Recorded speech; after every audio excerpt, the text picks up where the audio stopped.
Halo para kaum dingdonger, how are you delicious eating sugar no papa? Good job.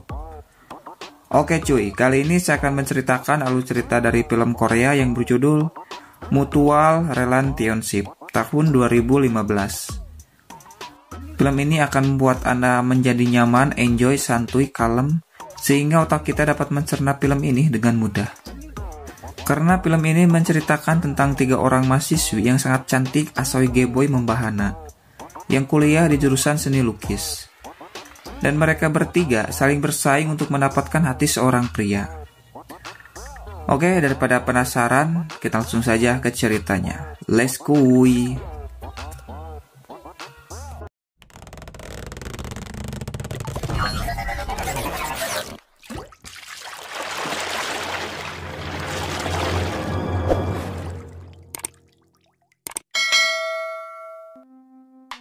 Scene pembuka diawali dengan seorang wanita bernama Park So-mi.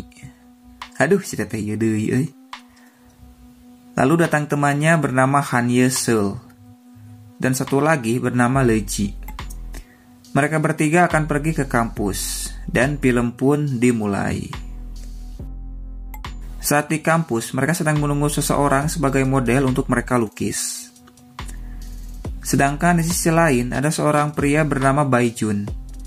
Dia sedang mencari kerja sampingan, dan kali ini dia bekerja sebagai model tanpa busana untuk dilukis oleh para wanita yang ada di kampus, termasuk oleh 3 wanita tadi. Bae-jun pun dengan senang hati tidak mungkin nolak lah. Saat Bae-jun masuk ruangan, mereka bertiga terpana kaku oleh ketampanan si Bae-jun.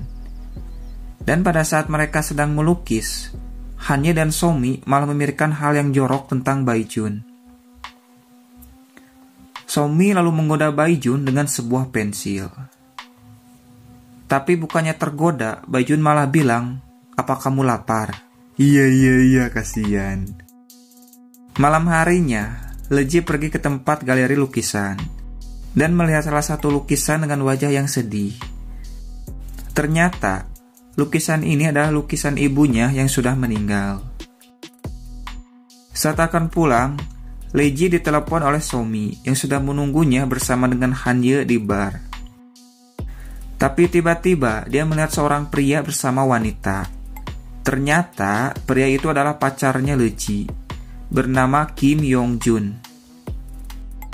Saat tiba di bar, Leji terlihat sangat murung karena memikirkan pacarnya yang selingkuh. Dia pun memutuskan untuk pulang duluan.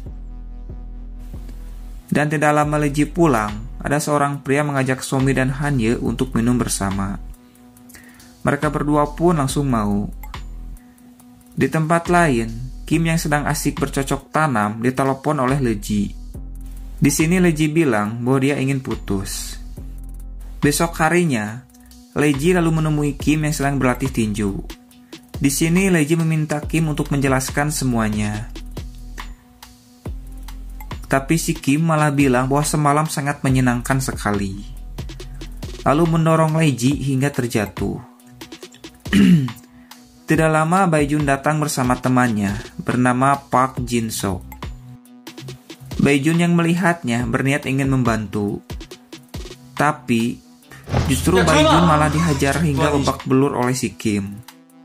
Singkat cerita, saat Bae-jun akan pulang, dia melihat Leji yang sedang berjalan. Bae-jun pun lalu mengikutinya. Dan ternyata, Leji pergi ke galeri lukisan untuk melihat lukisan ibunya. Saat Leji sudah pergi, Bae-jun lalu melihat lukisan itu. Malam harinya, Hanye lalu bertemu dengan seorang pria di sebuah hotel. Dan tidak lama, mereka langsung melakukan pengencrotan. Di tempat lain, So-mi pun sama sedang bertemu dengan seorang pria di sebuah hotel. Dan tidak lama, mereka pun langsung melakukan pengencrotan di kamar mandi. Besok harinya, saat mereka pulang dari kampus, tiba-tiba Leji melihat mobil milik Kim yang sedang berjalan. Tanpa rasa takut, Leji langsung menghadang mobil itu. Di sini Leji bilang agar Kim mau mengembalikan lukisan ibunya yang ada di galeri. Karena galeri itu ternyata milik si Kim. Leji pun akan membayar untuk menebus lukisan itu. Tapi si Kim kekeh tidak mau mengembalikan lukisan itu. Dan dia pun langsung pergi. Malam harinya, saat di rumah Leji, di sini Somi bilang pada Hanye kalau wanita harus bisa menaklukkan pria. Somi pun langsung mempraktekannya. Iya, tarik neng. Singkat cerita, Hanye dan Jinso sedang makan malam. Dan pada saat Jinso akan menuangkan minuman, botolnya malah tersenggol, yang membuat baju Hanye basah. Saat mereka pulang, Hanye lalu bertanya apakah Jinso suka pada dirinya. Jinso pun membalas jawaban itu dengan sebuah cipokan. Dan mereka pun berlanjut pergi ke hotel untuk melakukan pengencrotan. Besok malamnya, saat Leji pergi ke galeri, dia sangat kaget dan sedih karena lukisan ibunya ternyata sudah terjual. Karena merasa sedih dan galau, Leji lalu pergi ke bar untuk minum-minum. Lalu Baijun datang dan melarang Leji untuk minum lagi. Tapi pada akhirnya mereka berdua pun minum bersama. Karena Leji terlalu banyak minum, dia pun langsung tertidur. Baiju pun lalu mengantarkan Leji pulang ke rumahnya. Besok paginya, saat Leji bangun dia kaget karena melihat Baijun yang sedang tidur di sofa. Leji pun lalu membangunkan Baijun. Dia bertanya, "Apa semalam kamu tidak melakukan apapun saat aku tidur?" Baiju pun langsung menjawab, "Mana mungkinlah aku berani." Ketika sedang sarapan, teman-temannya lalu datang. Dan pria ini bernama Jaijung.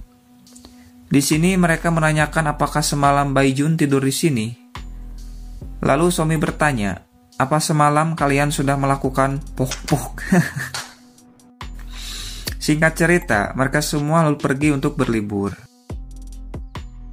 Saat sedang makan, Somi melihat Hanye sedang disuapin oleh Jinso dan melihat Leji sedang disuapin oleh Baijun. Tapi pada saat Jaijung memberikan semangka pada Somi, Somi malah bilang, "Maaf, aku tidak tertarik." Dan di wajahmu sudah tertulis kata teman. Iya, kasihan. Malam harinya, Baijun bertanya pada Leji, "Apa lukisan itu sangat penting bagimu?" Leji bilang bahwa lukisan itu adalah lukisan satu-satunya ibuku yang sudah meninggal. Jadi sangat berarti sekali bagiku. Dan akhirnya mereka pun saling cipokan. Besok harinya, Baijun lalu mendatangi Kim yang sedang berlatih. Di sini Baijun menantang Kim untuk bertanding tinju. Kalau Kim kalah, dia harus memberikan lukisan itu. Tapi kalau Baijun yang kalah, dia harus keluar dari kampus ini. Mereka berdua pun setuju. Di tempat lain, Somi bertanya pada Hanye tentang hubungannya dengan Jinso dan juga kumpunya. Hanye bilang bahwa Jinso liar seperti binatang, sambil duduk di pangkuan si Somi. Tapi tiba-tiba, Jaijung datang, yang membuat mereka berdua menjadi salah tingkah. Somi bilang bahwa dirinya sedang olahraga karena sakit pinggang. Jaijung lalu menawarkan kepada Somi untuk dipijit. Somi pun auto mau. Dan mereka berdua pergi untuk melakukan pengencrotan. Sedangkan Baijun terus berlatih dengan keras untuk melawan si Kim. Di tempat lain, mereka sedang makan bersama. Lalu Leji bertanya pada Jinso, kenapa Baijun jarang terlihat. Tapi Jinso tidak menjawabnya. Shin lalu berganti ke Baijun yang sedang berlatih. Tiba-tiba Leji datang dan mengajak Baijun ke rumahnya untuk minum teh. Ternyata Leji sudah tahu kalau Baijun akan bertarung melawan si Kim, karena Jinso sudah memberitahunya. Ketika Baijun akan pulang, Leji melarangnya, dan pada akhirnya mereka pun langsung melakukan pengencrotan. Besok harinya, pertandingan pun dimulai. Di sini Baijun kesulitan melawan si Kim dan hampir kalah. Leji pun menyuruhnya untuk berhenti, tapi Baijun tidak mau menyerah. Singkat cerita, Baijun berhasil mengalahkan si Kim. Dan besok harinya, Baijun lalu menunjukkan sesuatu pada Leji, dan ternyata itu adalah lukisan ibunya. Leji pun sangat senang dan menangis sambil memeluk Baijun. Film pun ditutup dengan mereka semua yang sedang berjalan bersama dengan bahagia sekali. Dan film pun tamat. Oke cuy, kalau kalian suka dengan videonya, jangan lupa di subrek. Terima kasih, ciao.